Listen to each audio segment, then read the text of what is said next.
సరే, మంచిదండి. మన కన్న తండ్రి అయిన దేవుణ్ణి ఆత్మతోనూ సత్యంతోనూ ఆరాధించడానికి కూడినటువంటి సహోదరులకి సహోదరిమణులకి నా హృదయపూర్వక వందనాలు తెలియజేస్తున్నాను. ఈరోజు కూడా మన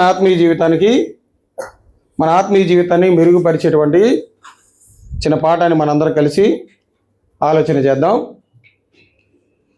ఏంటిది మన పాఠం పేరు? వాక్యానికి విలువ ఇస్తున్నామా? వాక్యానికి విలువ ఇవ్వటం అంటే ఏంటి? విలువ ఇవ్వటం అంటే ఏంటి? విలువ ఇవ్వటం అంటే లోబట్టమే. విలువ ఇవ్వటం అంటే లోబడటమే. చెప్పబడినటువంటి వాక్యాన్ని విని దాని విలువను అర్థం చేసుకొని దానికి లోబడి జీవించడమే విలువ ఇవ్వటం. ఎందుకంటే సాధారణంగా క్రైస్తవుల్లో రెండు రకాలు ఉంటారు. కొంతమంది ఎలా ఆలోచిస్తారంటే వాక్యం చదవకపోయినా పర్వాలేదు, ప్రార్థన చేసుకుంటే సరిపోయిద్దిలే అనుకుంటారు. వాక్యం అంత అవసరం లేదు, ఈ ప్రార్థన చేసుకుంటే వాక్యం చదివినంత ఫీలింగ్తో వాళ్ళు ఏం చేస్తూ ఉంటారంటే వాక్యాన్ని పక్కన పెట్టి ఏం చేస్తూ ఉంటారు? పొద్దున సాయంత్రం ప్రార్థనతోనే వాళ్ళ జీవితాన్ని, వాళ్ళ కాలాన్ని వాళ్ళు ఏం చేసుకుంటూ ఉంటారంటే రోజు ముగిస్తూ ఉంటారు. అలాంటి వాళ్ళు ఎలా ఉంటారంటే ఆదివారం ఆరాధనలో మాత్రం వాళ్ళ బైబిల్ అనేవి తెరవబడతాయి, కానీ తర్వాత రోజులు ఎప్పుడు కూడా మిగతా 6 రోజులు ఎలా ఉంటాయి? అవి ఏదో ఒక మూల పడేసి ఉంటారు. మళ్ళీ దాన్ని ఎప్పుడు ఎత్తుకొని వచ్చేదంటే ఆదివారం అప్పుడే. ఇలాంటి వాళ్ళు ఎలాంటి వాళ్ళు అంటే వాక్యానికి సమయాన్ని ఇవ్వకుండా, వాక్యానికి ప్రాధాన్యత ఇవ్వకుండా, వాక్యానికి విలువ ఇవ్వకుండా దేనికి ప్రాధాన్యత ఇచ్చేవాళ్ళు అంటే వాళ్ళు ప్రార్థనకే. కాకపోతే ఈ రెండు అవసరమే, వాక్యం అవసరమే, ప్రార్థన అవసరమే. కానీ రెండిట్లో ఏది ముఖ్యం? ఏది ఎక్కువగా మన జీవితంలో నింపుకోవాలి? ఏది ఎక్కువగా ఉండాలి? రెండు ఉండాలి, కానీ ఏది ఎక్కువ ఉండాలి? వాక్యం ఉండాలా, ప్రార్థన ఉండాలా అనేది మనం ఆలోచించగలిగినట్లయితే దేవుడు మాట్లాడుతున్నటువంటి మాట ఏంటిదంటే, మీకు ప్రార్థన కన్నా కానీ మొదటగా మీకు ఏ ఉండాలంటే వాక్యం ఉండాలి. వాక్యము వినాలి, విన్నటువంటి వాక్య ప్రకారంగా మన జీవితాల్ని మార్చుకోవాలి, ఆ విన్నటువంటి వాక్యానికి లోబడాలి. ప్రార్థన ఒక్కటే మన జీవితాన్ని మార్చిద్దా అంటే మార్చదు. ఏది కావాలి ఆ ప్రార్థన కంటే? వాక్యం కావాలి. మరి దేవుడు వాక్యాన్ని అంత ప్రయారిటీ ఇచ్చాడో లేదో ఒకసారి మనం బైబిల్ గ్రంథాన్ని తెరిచి చూడగలిగినట్లయితే సామెతల గ్రంథం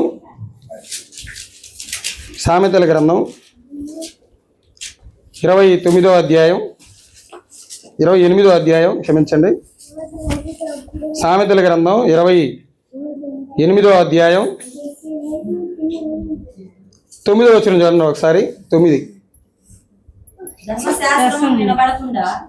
9వ వచనం, ధర్మశాస్త్రము వినబడకుండా చెవిని తొలగించుకొని వాని ప్రార్థన హేయము. చెవిని తొలగించుకొని వాని ప్రార్థన హేయము. ఏమన్నాడు ఇక్కడ? ధర్మశాస్త్రం అంటే ఏంటిది? దేవుని మాట. ధర్మశాస్త్రం అంటే దేవుడు రాసి ఇచ్చినటువంటి గ్రంథంలో ఉన్నటువంటి, ఇవ్వబడినటువంటి ఆ మాటలు వినబడకుండా చెవిని తొలగించుకొని ప్రార్థన చేయవని ప్రార్థన ఏమో అని చాలా భయంకరమైనటువంటి మాట ఉపయోగించాడు దేవుడు ఇక్కడ. అర్థమైంది ఈ మాట? ఏమర్థమైంది మీకు? ధర్మశాస్త్రం అంటే వాక్యాన్ని వినకుండా, వాక్యానికి ప్రాధాన్యత ఇవ్వకుండా, వాక్యాన్ని మన జీవితంలో పాటించకుండా, వాక్య ప్రకారంగా మన జీవితాన్ని మలుచుకోకుండా నువ్వు ఎన్నిసార్లు ప్రార్థన చేసినా కానీ ఆ ప్రార్థన ఎలాంటి ప్రార్థన? హేయమైన ప్రార్థన. హేయము అంటే మనకు తెలుసు, దేవునికి అసహ్యమైనటువంటి కొన్ని లక్షణాల గురించి మనం అందరం ఇంతకుముందు సహోదరుల ద్వారా విన్నాం. హేయము అంటే ఏంటిది? అసహ్యమైనది. దేవునికి అసహ్యం అంట. ఏమిటిది అసహ్యం అంటే? ప్రార్థించడం అసహ్యం అంట. ఎలా ప్రార్థిస్తే? వాక్యం వినబడకుండా, వాక్యం వినకుండా, వాక్యాన్ని నీ జీవితంలో పాటించకుండా నువ్వు ఎన్ని ప్రార్థనలు చేసినా కానీ అది దేవునికి హేయము, అది దేవునికి అసహ్యకరము. అందుకనే దేవుడు ఈ వాక్యాన్ని చాలా గొప్పదిగా చేశాడు, చాలా గొప్పదిగా వర్ణించాడు. మీరు నాకు మనం అనుకోవచ్చు, ఏందయ్యా దేవుడా, మరి నీకే కదా ప్రార్థన చేసేది, మేము వేరే వాళ్ళకి ఎవరికైనా చేస్తున్నావా, నీకే కదా చేసేది. మరి నీకు చేస్తున్నటువంటి ప్రార్థన మరి నువ్వు ఏమంటున్నావంటే, ఆయన ఏమంటున్నాడంటే, ఏమంటున్నాడు ఆయన, ముందు నా మాటనే నువ్వు విను, విన్నటువంటి మాట ప్రకారంగా నీ జీవితాన్ని మార్చుకో, విన్నటువంటి వాక్యాన్ని నీ జీవితంలో ప్రవర్తించు. అలా ఉండి ప్రార్థన చేస్తే నాకు ఇష్టం. నువ్వు వాక్యం వినకుండా, వాక్యానికి లోపడకుండా, వాక్యానికి విధేయత చూపించకుండా, వాక్యానికి ప్రాధాన్యత ఇవ్వకుండా నువ్వు ఎన్ని ప్రార్థనలు చేసినా కానీ అది నా దృష్టికి అసహ్యము అంటున్నాడు. కాబట్టి మన జీవితాన్ని ఆలోచన చేద్దాం. మరి మనం దేనికి ప్రాధాన్యత ఇస్తున్నాం? లేవగానే ప్రార్థన చేసుకుంటాం, మళ్ళీ పనుకునేటప్పుడు ప్రార్థన చేసుకుంటాం. మీరు దీనికి మధ్యలో ఏం జరుగుతుందంటే మన పనులు జరుగుతున్నాయి. మరి వాక్యానికి చోటేది? వాక్యానికి సమయం ఏది? కాబట్టి ఇక్కడ దేవుడు ఏమని మాట్లాడుతున్నాడంటే, ఏమని మాట్లాడుతున్నాడు? ధర్మశాస్త్రము వినబడకుండా చెవిని తొలగించుకొని ప్రార్థన చేసావనుకో, నీ ప్రార్థన నా దగ్గరికి రాదు. నీ ప్రార్థన నువ్వు ఎంత ప్రార్థన చేసినా కానీ నాకు అది హేయమైనదిగా చెప్తున్నాడు. కాబట్టి ఇక్కడ దీన్ని బట్టి మనకేం అర్థం అవ్వాలంటే, దేవుని మాటకి, దేవుడు వాక్యానికి ఇచ్చినటువంటి విలువ అంత గొప్పది. ఇంకా భయంకరమైన మాట అన్నాడు తెలుసా దేవుడు? ఇంకేం మాట అన్నాడు తెలుసా? అసలు నా నామము కన్నా నా వాక్యమే చాలా గొప్పది అన్నాడు. ఏమన్నాడు తెలుసా? నా నామము కన్నా, ఏంటిది దేవుడి నామం? పాత నిబంధన గ్రంథంలో ఏంటిది? యెహోవా అంటాం. కుమారుడు యేసుక్రీస్తు వారు. ఇలా వర్ణించుకున్నాడు కదా. దేవుడిగా ఎవరు కనపడతారు మనకి? యెహోవా కనపడతాడు. ఆయన కుమారుడిగా ఎవరు పిలువబడతారు? యేసుక్రీస్తు వారు.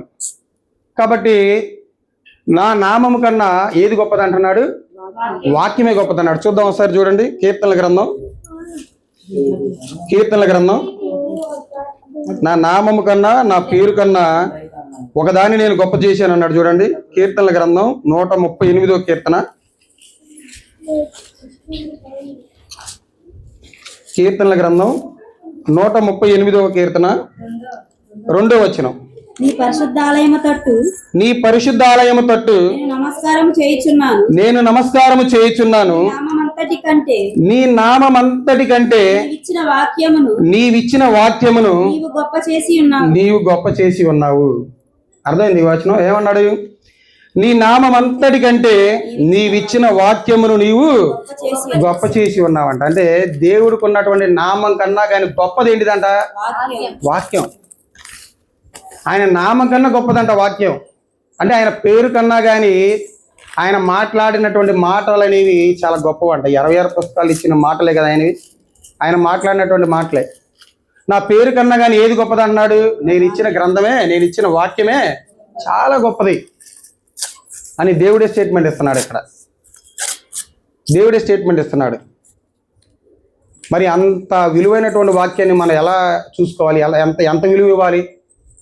దేవుడే నేను ఇచ్చినటువంటి వాక్యానికి నా నామం కంటే చాలా గొప్పది అంటున్నాడు. ఇప్పుడే కదా మన ఆరాధనలో ఒక పాట పాడాం ఆయన నామం గురించి. ఏం పాట? ఆయన నామం ఎలాంటిదో మనకు అందరికీ తెలుసు కదా.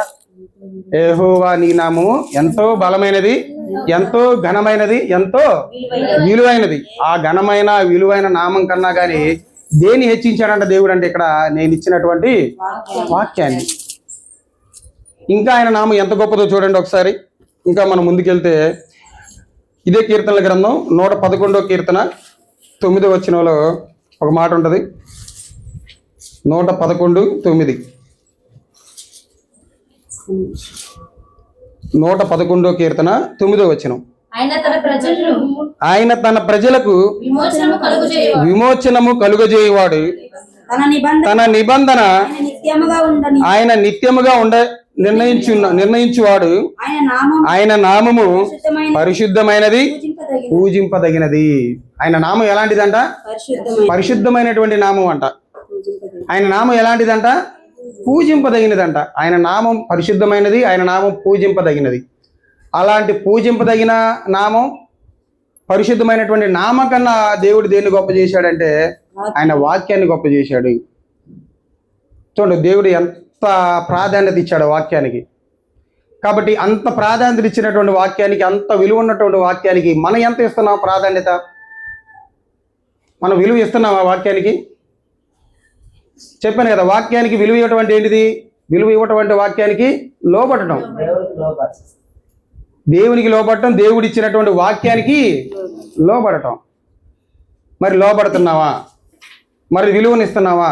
ఆ వాక్యానికి మనం ప్రాధాన్యతను ఇస్తున్నావా అనేది మనం జ్ఞాపకం చేసుకుంటా ఉండాలి. ఇప్పుడు ఫర్ ఎగ్జాంపుల్ తల్లిదండ్రులు ఉన్నారు, పిల్లలు ఉన్నారు. తల్లిదండ్రులు పిల్లగాడికి ఏం చెప్తా ఉంటాడంటే మంచి చెడ్లు చెప్తా ఉంటాడు. కానీ అతను వినకుండా తాను ఇష్టానుసారంగా జీవించాడు అనుకోండి, అతను విలువిచ్చినట కాదు. అవునా కదా? అరే నాన్న అది అలా జీవించరా, ఇలా జీవించాలరా, సమాజంలో గౌరవంగా ఉండాలరా, మంచి పనులు చేయాలరా, మంచివాడు అనిపించుకోవాలరా, బ్రతికిన నాళ్ళు నీ మీద ఎలాంటి మచ్చ లేకుండా బ్రతకాలని తల్లిదండ్రులు ఒక పిల్లగాడి చెప్తానే ఉంటాడు. కానీ వాడు వినకుండా వాళ్ళకి వ్యతిరేకంగా జీవిస్తున్నాడు అనుకోండి, వాళ్ళ మాటలకు అతను విలువిస్తున్నట్టు అంటే కాదు. ఏం చేస్తున్నాడు? అతను త్రోసిపుచ్చుతున్నాడు వాళ్ళ మాటల్ని. అలా త్రోసిపుచ్చి జీవించినటువంటి ఇక్కడ జీవితం చివరికి దేని దిశకి వెళ్ళిపోతుంది అంటే మరణాశైలిలోకి అతను వెళ్ళిపోతాడు. మరణాన్ని అతను ఏం చేస్తాడు? చవి చూస్తాడు. కాబట్టి మనం కూడా ఏం చేయాలంటే వాక్యానికి విలువ ఇవ్వాలి, వాక్యానికి విలువ ఇవ్వాలి. కానీ మనం చూడండి సమాజంలో మనం చూస్తుంటే ఇప్పుడున్నటువంటి క్రైస్తవులు కానివ్వండి, ప్రజలు కానివ్వండి, దేనికి ఎక్కువగా విలువిస్తారంటే దేనికి ఎక్కువగా విలువిస్తున్నారు? బంగారానికి బాగా విలువిస్తారు ఎక్కువ. అందుకని ఎక్కడ ఉంటుంది అది? విలువైంది కాబట్టే బీరువాలో కూడా మళ్ళీ బీరువాలో పెట్టాం. ఎక్కడ పెడతాం? సపరేట్గా లాకర్లు ఉంటాయి కదా, ఆ లాకర్లో పెడతాం. డబ్బు ఉందనుకోండి, డబ్బుని ఎక్కడ పెడతాం? అది కూడా ఎక్కడ పెడతాం? విలువైంది కదా అది, మన దృష్టిలో విలువైంది కాబట్టి ఎక్కడ పెడతామంటే లాకర్లో పెడతాం. భూములు ఉన్నాయి, భూములకు ఉన్నటువంటి కాగితాలు ఉన్నాయి, ఎక్కడ పెడితే అక్కడ పెడతామా? ఎక్కడ పెడతాం? అవి కూడా విలువైంది కాబట్టి చాలా జాగ్రత్తగా, ఎవరికి కనబడకుండా, ఎవరు చూడకుండా, ఆ లాకర్ కూడా భర్త అయితే అసలు భార్యను కూడా నమ్మడు. ఎక్కడ పెట్టుకుంటాడు తాళం? అక్కడే పెట్టుకుంటారు లాకర్. మళ్ళీ మా భార్య తీసి వాళ్ళ నాన్న వాళ్ళకి ఏమైనా ఇచ్చిందని అదొక అనుమానం. మళ్ళీ మామూలుగా అనుమానాలు. చూడండి అసలు ఎంత విలువనిచ్చి వాటిని అన్నిటి మనం ఎక్కడ దాచుకుంటున్నామో. మనం చనిపోతే మనకు అక్కడికి రానిటువంటి వాటి మీద మనం ఎంత విలువనిచ్చి అక్కడ పెట్టుకుంటున్నాం. కానీ మరి మనకి జీవాన్ని ఇచ్చేటువంటి వాక్యానికి మనం ఎంత విలువనిస్తున్నాం? మరి జీవాన్ని ఇచ్చి పరలోకాన్ని ఇచ్చేటువంటి వాక్యాన్ని మనం ఎంత విలువిస్తున్నాం, ఎంత లోబడుతున్నాం, ఎంత ప్రాధాన్యత ఇస్తున్నాం అనేది మనం ప్రతి ఒక్కళ్ళం కూడా ఆలోచన చేసుకోవాలి. ప్రతిరోజు నేను వాక్యాన్ని చదువుతున్నానా లేదా, వాక్య ప్రకారంగా నా జీవితం ఉంటుందా లేదా, వాక్య ప్రకారంగా సహోదరులు చెప్పబడుతున్నటువంటి మాటల ప్రకారంగా నా జీవితాన్ని నేను మార్చుకుంటున్నానా లేదా అని ప్రతి ఒక్కళ్ళం కూడా మనం ఆలోచించుకుంటూ రావాలి. అదే క్రైస్తవుడికి ఉండవలసినటువంటి ప్రాథమిక లక్షణం. ఏంటిదంటే చెప్పబడినటువంటి వాక్య ప్రకారంగా వాక్యానికి విలువనిస్తూ వాక్య ప్రకారంగా జీవించడమే క్రైస్తవుని యొక్క ప్రాథమిక లక్షణం. అలా లేకుండా వాక్యానికి విలువకుండా మనం ఈ లోకంలో జీవించకుండా వెళ్ళిపోయామనుకో, జీవించకుండా ఏదో ప్రార్థన చేసుకుంటా ఉన్నామనుకో, అలాంటి ప్రార్థన ఏమన్నాడు దేవుడు? నాకు హేయమైంది అంటున్నాడు, నాకు అసహ్యం అంటున్నాడు. కాబట్టి మనం ఏం చేయాలి? దీని ప్రకారంగా వాక్యానికి విలువ ఇవ్వాలి. మరి వాక్యానికి విలువిస్తున్నామంటే ఇప్పుడు నేను విలువిస్తున్నాను, మీరు విలువిస్తున్నారంటే దేన్ని బట్టి తెలిసిద్ది? దేన్ని బట్టి? ఇప్పుడు విలువైనటువంటి వాటిని ఎక్కడ దాచుకోవాలో మనకు తెలిసింది. మరి వాక్యాన్ని కూడా ఎక్కడ దాచుకోవాలో మనకు తెలియాలి కదా. ఎక్కడ దాచుకోవాలి? విలువైన దానికంటూ ఒక విలువైన వాటి మీద మనం ఒక శ్రద్ధ కలిగి ఒక ప్లేసులు పెట్టుకుంటా ఉంటాం. అలాగే మరి వాక్యాన్ని కూడా ఎక్కడ పెట్టుకోవాలి మనం అని మనం ఆలోచన చేస్తే ఒకసారి కీర్తనకారుడే ఒక మాట అంటాడు. చూడండి, కీర్తనకారుడే ఒక మాట అంటాడు 119 కీర్తనలో, వాక్యానికి లోబడేటువంటి వ్యక్తి యొక్క లక్షణాలు ఎలా ఉంటది, విలువ కలిగినటువంటి వాక్యాన్ని ఎక్కడ దాచుకోవాలో కీర్తనకారుడే మాట్లాడతాడు. 119 కీర్తన 11వ వచనం. నీ ఎదుట నేను పాపము చేయకుండునట్లు నా హృదయములో నీ వాక్యము ఉంచుకొని ఉన్నాను. ఎక్కడ ఉంచుకోవాలంటే వాక్యాన్ని హృదయంలో దాచుకోవాలంట. ఎక్కడ ఉంచుకోవాలి? హృదయంలో ఉంచుకోవాలి. వాక్యము హృదయంలో ఉంచుకుంటే దాని తత్ఫలితం వచ్చేటువంటి రిజల్ట్ ఏంటిది? మనం ఏం చేయకుండా ఉంటాం? పాపం చేయకుండా ఉంటాం. ఇప్పటికి కూడా మనం పాపం చేసుకుంటానే వస్తున్నాం అనుకోండి, మనలో ఏమి లేనట్టు, మన హృదయంలో ఏమి లేనట్టు, వాక్యం లేనట్టు. వాక్యం లేకపోతే మన వాక్యాన్ని విలువిస్తున్నట్ట లేదు. ఇప్పటికీ నువ్వు అబద్ధాలు ఆడుతున్నావు అనుకో, అబద్ధాలు ఆడకూడదని ఉంది, వాక్యం సెలవిస్తుంది. నువ్వు ఇంకా అబద్ధాలు ఆడుతున్నావు అనుకో, నువ్వేం చేస్తున్నట్టు, వాక్యాన్ని విలువిస్తున్నట్ట లేదు. బూతులు తిట్టకూడదని ఉంది, బూతులు తిట్టకూడదని ఉంది. బూతులు తిడుతున్నావంటే నీలో వాక్యం ఉన్నట్ట, నీ హృదయంలో వాక్యం ఉంచుకున్నట్ట లేదు. వాక్యం నీ హృదయంలో లేనట్టు నువ్వు వాక్యానికి విలువ ఇవ్వనట్టే. మరి దేవుడేమో నా నామం కంటే వాక్యాన్ని నేను హెచ్చుగా ఇచ్చించాను అంటున్నాడు. మనమేమో వాక్యాన్ని హృదయంలో పెట్టుకోకుండా మన జీవితాన్ని చాలా దుర్భరంగా జీవిస్తే ఈ మాట వాళ్ళకే. ఎక్కడ పెట్టుకోవాలంటే, నువ్వు పాపం చేయకుండా ఉండాలంటే నీ హృదయంలో పెట్టుకోవాలి. నీ హృదయంలో పెట్టుకున్నటువంటి మాటలు అనేవి నీ జీవితంలో కనబడాలి. అలా కనబడితేనే నువ్వు ఏం చేస్తున్నట్టు, వాక్యానికి విలువ ఇస్తున్నట్టు. అవునా కదా? భార్యని ప్రేమించాలి అని వాక్యం సెలవిస్తుంది. నువ్వు ప్రేమించకపోతే విలువ ఇచ్చినట్టు వాక్యానికి. విలువ ఇవ్వకపోతే నువ్వేమైపోతావు, నీ భర్తకి నువ్వు, నీ భార్యకి నువ్వు భార్యని నువ్వు ప్రేమించవు. నీ భార్యను నువ్వు ప్రేమించట్లేదంటే నువ్వేం చేస్తున్నట్టు, వాక్యానికి విలువ ఇవ్వనట్టే. విలువ ఇవ్వకపోతే నువ్వు దేనికి విలువ ఇవ్వట్లేదు తెలుసా, దేవుని వాక్యానికే విలువ ఇవ్వట్లా. అలా నువ్వు నీ భార్యకి నువ్వు ప్రేమించకుండా, నీ అబద్ధాలను నువ్వు మానుకోకుండా, నీ బూతులను నువ్వు మానుకోకుండా, నీ కపటపు ఆలోచనలు నువ్వు మానుకోకుండా, నీ పాపపు ప్రవర్తన నువ్వు మానుకోకుండా, నువ్వు ఎన్నిసార్లు ఆరాధనలో పాల్గొన్నా, ఎన్ని ఆదివారాలు వచ్చినా, బూడిదలో పోసినా పన్నీర్ లాంటిదే మన జీవితాలు. హృదయంలో వాక్యం లేకపోతే ఎమ్మటే ఆ హృదయంలోనికి, ఖాళీగా ఉన్నటువంటి హృదయంలోకి ఎవరు వస్తారు? అపవాది వస్తాడు. అపవాది చూరుకుంటాడు, వాడు ఎతుకుతా ఉంటాడు, వాడు ఎవడెవడు దొరుకుతాడా అని. ఎవరి దగ్గర ఉంటారంటే క్రైస్తవుల దగ్గరే ఉంటాడు అపవాది. వాడు హృదయంలో ఖాళీగా ఉందనుకుని దూరతాడు. దూరం ఏం చేస్తాడు, అనేక రకాలమైనటువంటి హేయక్రియలు జరిగించేటువంటి అవకాశం ఉంటుంది. అలా జరగకుండా ఉండాలంటే మన హృదయాన్ని దేంతో నిండి ఉండాలి? వాక్యంతో నిండి ఉండాలి. వాక్యంతో నిండి ఉన్నటువంటి హృదయంలో సాతాను గాడికి అవకాశం ఉండదా అంటే ఉండదు. హృదయం నిండా వాక్యాన్ని పెట్టుకుంటే అబద్ధాలు ఆడతావా? ఆడం. హృదయం నిండా వాక్యాన్ని పెట్టుకుంటే బూతులు మాట్లాడతావా? మాట్లాడం. చాలామంది చూడండి, నేను చాలాసార్లు చూశానండి, క్రైస్తవులుగా పిలువబడుతున్న వాళ్ళే అసలు అవి చెప్పడానికి కూడా వీలు లేనటువంటి బూతులు మాట్లాడతారు.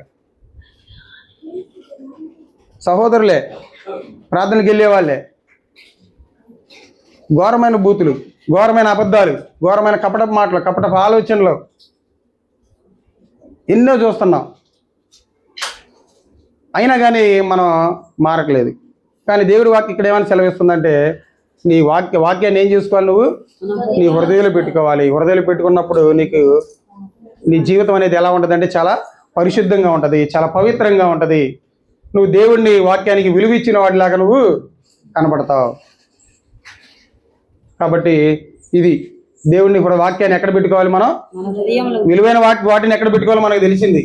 కానీ వాటికన్నా విలువైనటువంటి వాక్యాన్ని ఎక్కడ పెట్టుకోవాలి, మనం హృదయంలో పెట్టుకోవాలి. హృదయంలో పెట్టుకున్న వాక్యాన్ని హృదయంలో పెట్టుకున్నవాడు వాక్యానికి విలువిస్తున్నట్టు, వాక్యానికి ప్రాధాన్యతనిస్తున్నట్టు, అతను పరిశుద్ధంగా పవిత్రంగా జీవిస్తున్నట్టు అని ఇక్కడ వాక్యం సెలవిస్తుంది.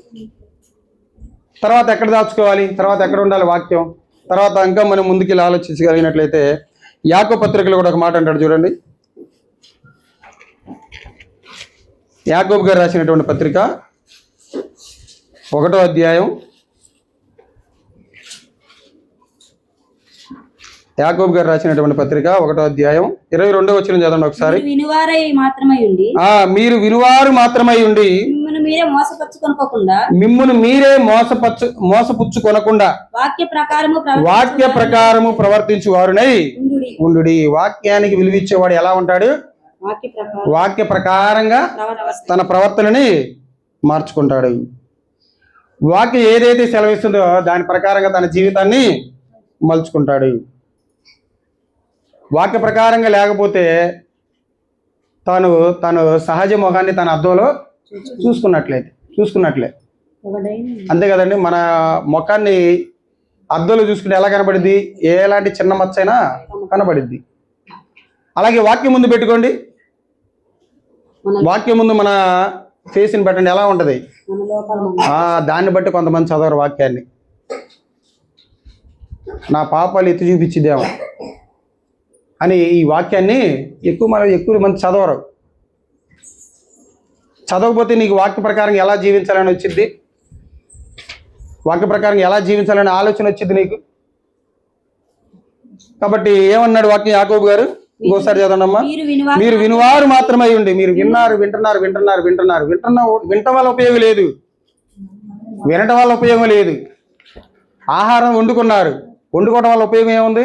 తిన్నప్పుడు కదా బలం పొందుకునేది. మనం తినకుండా అంతే పెట్టుకుంటే ఉపయోగం లేదు. వాక్యాన్ని మనం ముందు పెట్టుకుని ఉపయోగం లేదు. ఏం చేయాలి? దాన్ని చదవాలి, దాని ప్రకారంగా ప్రవర్తించాలి, అప్పుడే ఉపయోగం మనిషికి.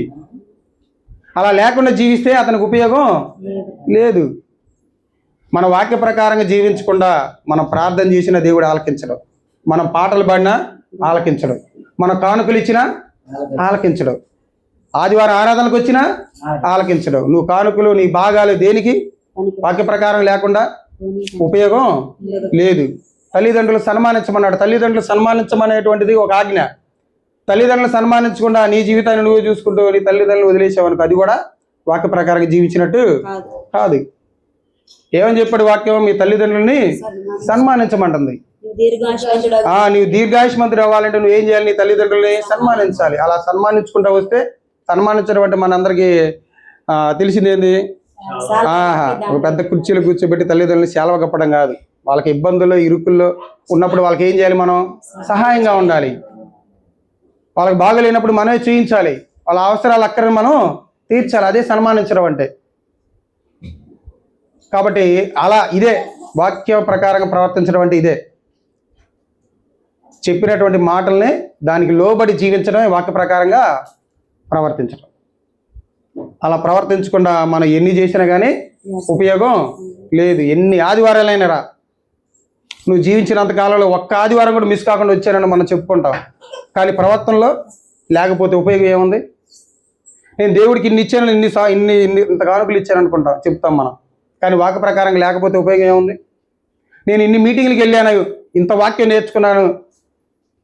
నేర్చుకుంటాం, ఏముంది? ఉపయోగం లేదు. దాని ప్రకారంగా జీవించడం కదా కావాల్సింది దేవుడికి. కాబట్టి ఇక్కడ వాక్యం ఏమని సెలవిస్తుందంటే, దీని ప్రకారంగా వాక్య ప్రకారంగా ప్రవర్తించాలి. వాక్య ప్రకారంగా ప్రవర్తించే వారిలై మనం ఉండాలని ఇక్కడ వాక్యం సెలవిస్తుంది. ఇది రెండవది. వాక్యానికి విలువ ఇచ్చేవాడు వాక్యాన్ని ఎక్కడ పెట్టుకుంటాడు? హృదయంలో పెట్టుకుంటాడు. రెండవదిగా వాక్యానికి విలువ ఇచ్చేవాడు ఆ వాక్య ప్రకారంగా ప్రవర్తిస్తాడు, తన జీవితంలో కొనసాగిస్తాడు. మరి మూడవదిగా చూద్దాం ఒకసారి. చూడండి, వాక్యానికి విలువ ఇచ్చేవాడు ఇంకేం చేస్తాడంటే, యోహాను సువార్త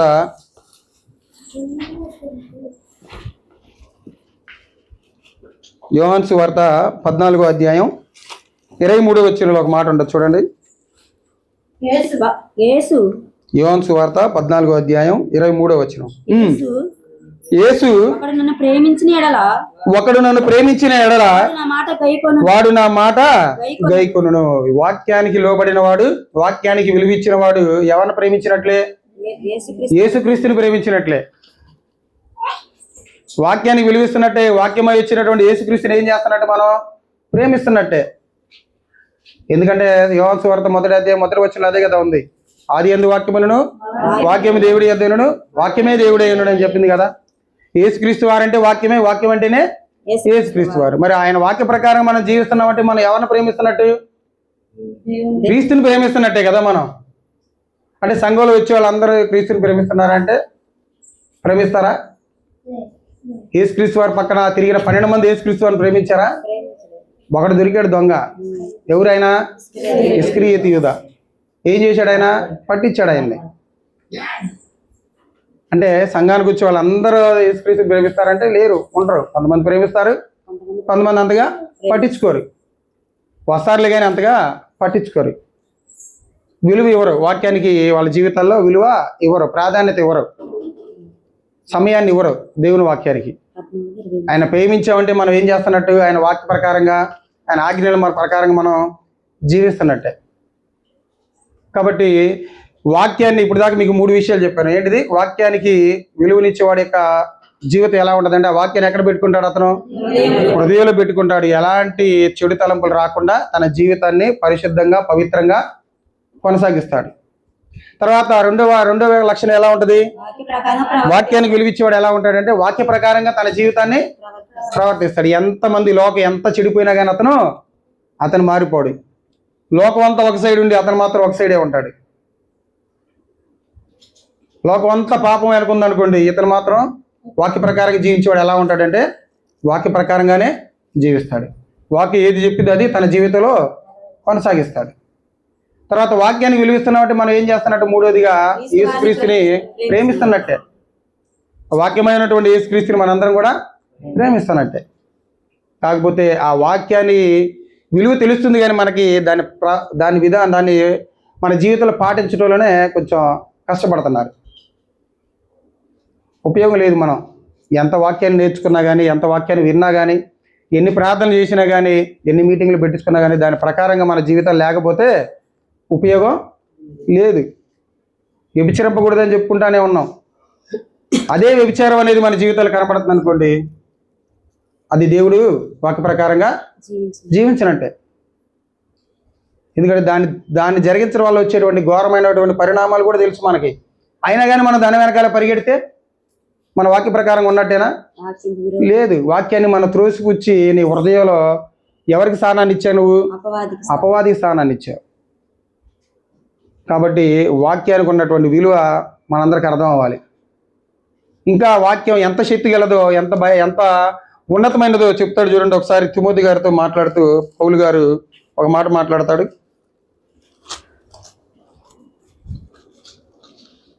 తిమోతికి రాసినటువంటి 2వ పత్రిక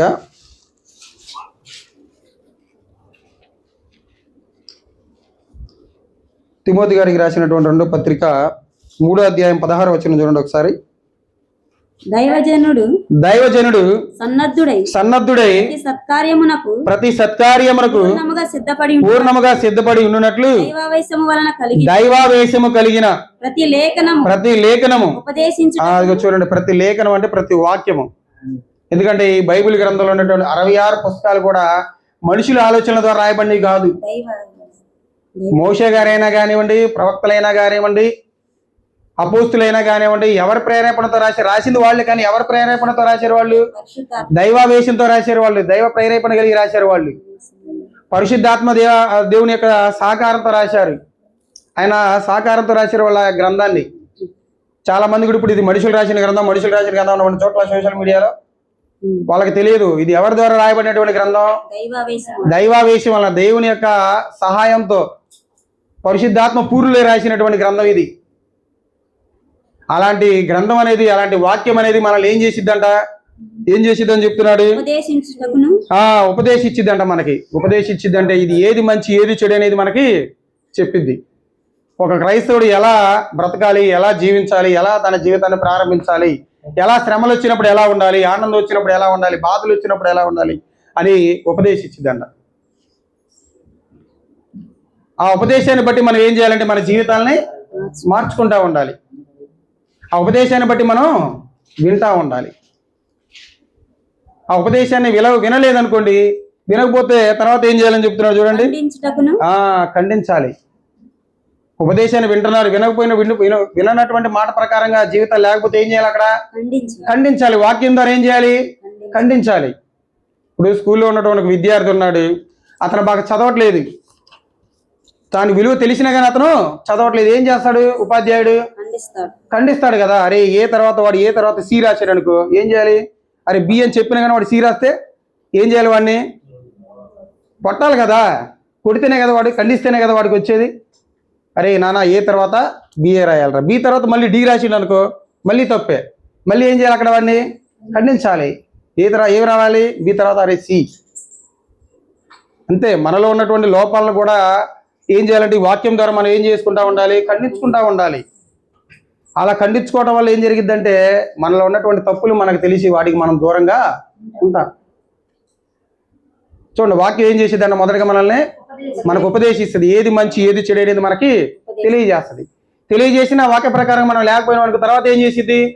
ఖండించిద్ది. ఇది తప్పు, నువ్వు చేసే తప్పు, ఇది నువ్వు చేయకూడదు అని మనకు తెలియజేసింది. అలా తెలియజేసినప్పుడు మనం ఏం చేయాలి? వదిలిపెట్టాలి దాన్ని ఇంకా అక్కడే, దాన్ని చేయకుండా మన జీవితంలో ఉండాలి. తర్వాత ఏం చేసిద్దంట? తర్వాత ఏమన్నాడు? తప్పు దిద్దిద్ది. ఖండించిన తర్వాత ఏం చేసిద్దంటే తప్పును సరి చేశారు. ఇది చేసింది నువ్వు తప్పు, ఈ తప్పు నువ్వు చేయకూడదు. ఏం చేసిద్దంటే దిద్దిద్ది. టీచర్ కూడా అదే కదా, టీచర్ కూడా అదే చేస్తాడు స్కూల్లో. ఉపాధ్యాయుల్లో ఏదైనా ప్రశ్న తప్పు రాసినప్పుడు అక్కడ ఏం చేస్తాం మేము? నేను టీచర్ని కదా, ఏం చేస్తాను? దాన్ని రౌండప్ చేసి ఇది కాదు ఇది రాయాలని రాస్తాం అక్కడ. అలాగే మన జీవితాలు, ఆత్మీయ జీవితాలు కూడా అలానే జరిగేది. ఇది తప్పు అని మనకు తెలిసినప్పుడు, అది వాక్యంలో మనకి ఇది కరెక్ట్ కాదని తెలియజేసినప్పుడు మనం ఏం చేయాలి? తప్పులు ఏం చేసుకోవాలి? సరిదిద్దుకోవాలి. అదే వాక్యం చేసేది మనల్ని. ఆ తప్పులు సరిదిద్దుకున్నప్పుడు మనం ఏం చేస్తున్నట్టు? వాక్యానికి విలువిస్తున్నట్టు, వాక్యానికి శక్తి కలిగినది మనం నమ్ముతున్నట్టు. కాబట్టి ఆలోచిద్దాం నా ప్రియ సహోదరి సహోదరులారా. వాక్యం మనకి ఉపదేశించిద్ది, వాక్యం మనల్ని ఖండించిద్ది, వాక్యం మనల్ని ఏం చేసిద్ది? తప్పులు దిద్దుతుంది. మనల్ని సరైనటువంటి మార్గంలో, సన్మార్గంలో, సత్య మార్గంలో వాక్య ప్రకారంగా మనల్ని చేసిద్ది. తప్పులు సరిదిద్దుతున్నా కానీ ఆ తప్పులు సరిదిద్దుకోలేకపోయారు అనుకోండి, మీ జీవితానికి మీరే, మీ శిక్షకు మీరే బాధ్యులు, మీ శిక్షకు మీరే పాత్రులు. ఇంకెవరు ఏమీ చేయలేరు. ఇంత వాక్యం వింటున్నా కానీ మనం మన జీవితాలు మార్చుకుపోయామనుకోండి, మన జీవితంలో మన హృదయంలో వాక్యానికి విలువ ఇవ్వలేకపోయామనుకోండి, అది ఉపయోగం లేదు. ఇంత శక్తి కలిగినటువంటి వాక్యాన్ని తన నామం కంటే, అసలు చూడండి ఎంత గొప్ప మాట అండి, ఆయన నామం కంటే దేన్ని గొప్ప చేశాడంట? ఆయన ఇచ్చినటువంటి వాక్యాన్ని గొప్ప చేశాడంటండి. చూడండి, అసలు నా నామం పెద్ద విషయం కాదు మీకు, కానీ నా నోటి నుండి వచ్చేటువంటి మాట, నా నామం పరిశుద్ధమైందని చెప్పాను, పూజింపదగిందని చెప్పాను. ఇంతకన్నా కానీ, ఇంత పరిశుద్ధమైన దానికన్నా కానీ, ఇంత పూజింపదగిన దానికన్నా కానీ నా మాట అనేది, నా వాక్యం అనేది చాలా గొప్పది, చాలా విలువైనది. ఆ విలువైనటువంటి మాటలకి మీరు ఎంతవరకు విలువనిస్తున్నారు? వాక్యం ద్వారా ఖండిస్తున్నారు, ఉపదేశిస్తున్నారు, తప్పులు సరిదిద్దుతున్నారు, అయినా కానీ మార్చుకోపోతే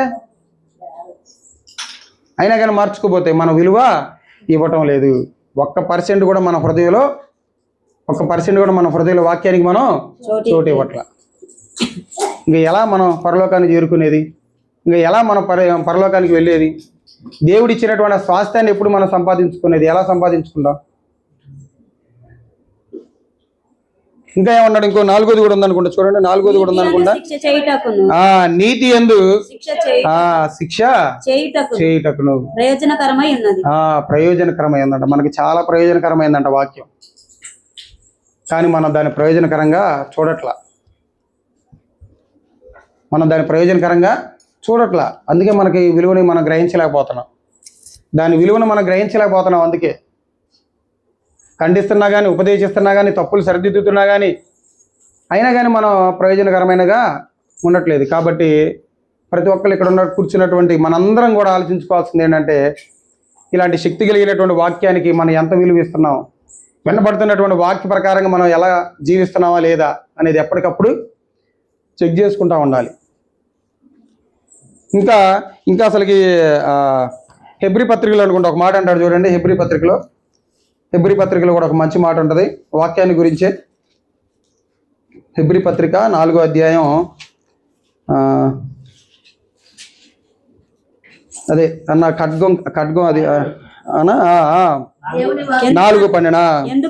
ఎందుకనగా దేవుని వాక్యము సజీవమై బలము గలదై 2 అంచులు గల ఎటువంటి ఖడ్గము కంటేను వాడిగా ఉండి ప్రాణాత్మలను, కీళ్లను, మూలుగను విభజించునంత మట్టుకు దూర్చు హృదయం యొక్క తలంపులను, ఆలోచనలను శోధించుచున్నది.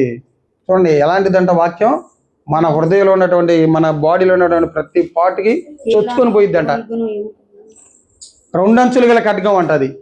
చెప్తున్న వాడికి, వినివారికి, ఇద్దరికి వాళ్ళ హృదయంలో ఉన్నటువంటి తలంపులను ఏం చేస్తూ ఉంటుందంట వాక్యం అనేది? శోధిస్తూ ఉంటుంది. అంత గొప్ప శక్తి కలిగినటువంటి వాక్యం దగ్గర ఉన్నాం మనందరం. కానీ దాని ప్రకారంగా జీవించకపోతే ఉపయోగం ఏంటి? అంత గొప్పదైన, అంత శక్తి కలిగినటువంటి వాక్య ప్రకారంగా మనం జీవించకపోతే విలువ ఏంటి? ఎన్నో వాక్యాలు వింటా ఉన్నాం, ఎన్నో ఆరాధనలు జరిగించుకుంటా ఉన్నాం, ఎన్నో సంఘ సహవాస కూడికలు జరిగించుకుంటా ఉన్నాం. ఇంకా మన ప్రవర్తన మారకపోతే, ఇంకా మన జీవితాలు మారకపోతే ఇంక మనం దేనికి చేస్తానట్టు భక్తి? కొన్నిసార్లు అనిపించింది, అప్పుడప్పుడు నామకార్థక కొంతమంది ఉంటారు. మన భక్తి ఎలా ఉంటుందంటే కొన్నిసార్లు చూసినప్పుడు అన్యులు చేస్తారు చూసారా, రోడ్డు మీద బండి వేసుకొని పోయేటప్పుడు వాళ్ళ దేవాలయం కనపడం లేదు ఇట్లా అనుకుంటారు. అట్లా అనిపించింది నాకు కొన్నిసార్లు కొంతమందిని చూస్తుంటే. అతనికి వాళ్ళ దేవాలయం పోయి దండం పెట్టుకునేటువంటి సమయం కూడా దొరకదు, బయట నుండి ఇలా అనుకుంటారు. మనది కూడా అలా ఉంటుంది వాక్య ప్రకారంగా లేకపోతే.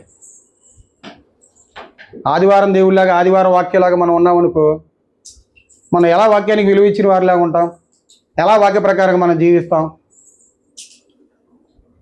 కాబట్టి వాక్యానికి విలువ ఇచ్చేవాడు, వాక్యానికి ప్రాధాన్యత ఇచ్చేవాడు వాక్యాన్ని ఎక్కడ పెట్టుకుంటాడు? తన హృదయంలో పెట్టుకుంటాడు. ఇంకా వాక్య ప్రకారంగా జీవిస్తాడు, యేసుక్రీస్తుని ప్రేమిస్తాడు.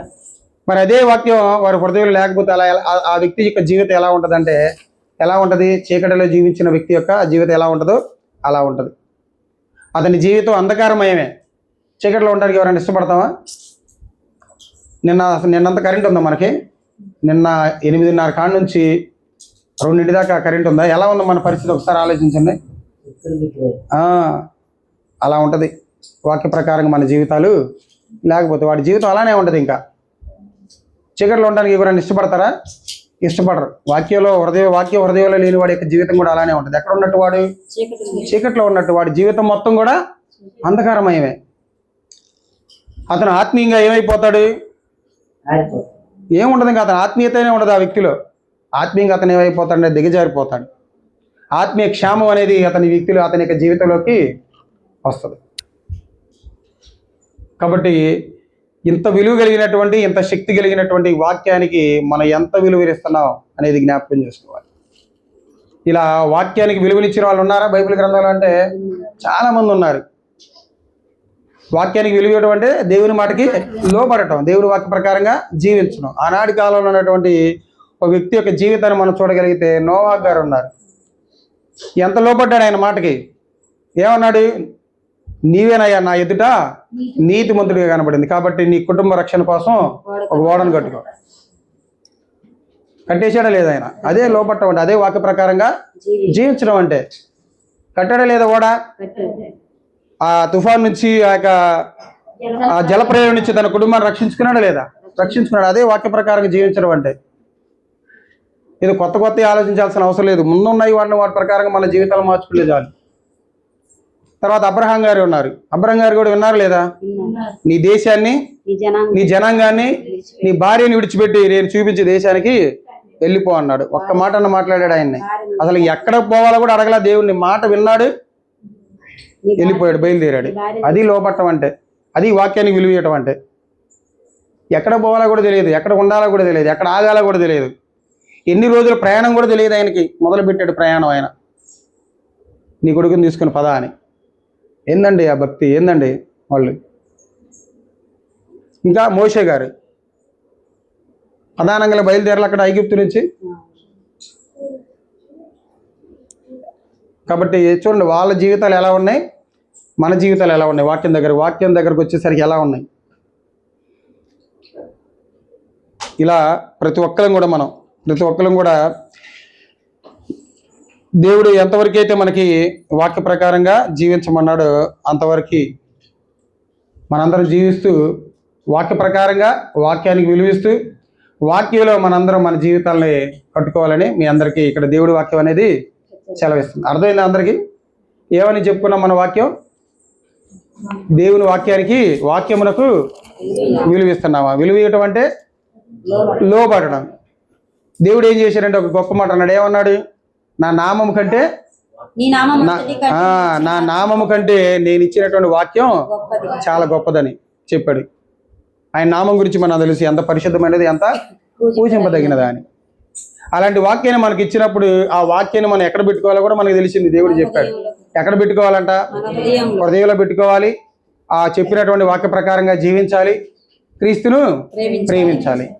అలాగని మరి అది ఏమన్నా తక్కువ అనుకుని మనం నేర్చుకున్నావా? లేదు. చాలా శక్తి కలిగింది. ఉపదేశించిద్ది, ఖండించిద్ది, తప్పులు దిద్దిద్ది, నీతి యందు శిక్ష విధించిద్ది. అలా విలువనివ్వని వాడి వ్యక్తి యొక్క జీవితం యొక్క విలువ ఎలా ఉంటుంది, జీవితం ఎలా ఉంటుంది అంటే చీకటిలో నివసించేటువంటి వ్యక్తి యొక్క జీవితం ఎలా ఉంటుందో అతని జీవితం కూడా అలానే ఉంటుంది. జీవించుతున్నావని పేరు ఉన్నది కానీ నీవు మృతుడవే, అని దేవుని వాక్యం ఇక్కడ సెలవిస్తా ఉంది. కాబట్టి వాక్యానికి విలువిస్తున్నాం అనేది మీరు నేను అందరం కూడా పరిశీలించుకొని వాక్య ప్రకారంగా మన జీవితాలను మార్చుకుంటూ వాక్యానికి విలువిచ్చే వారిలాగా ఉండాలని మిమ్మల్ని అందరూ నేను హెచ్చరిస్తూ నన్ను నేను హెచ్చరించుకుంటూ నా ఈ మాటలు ముగిస్తున్నాను. మీ అందరికీ నా హృదయపూర్వక వందనాలు.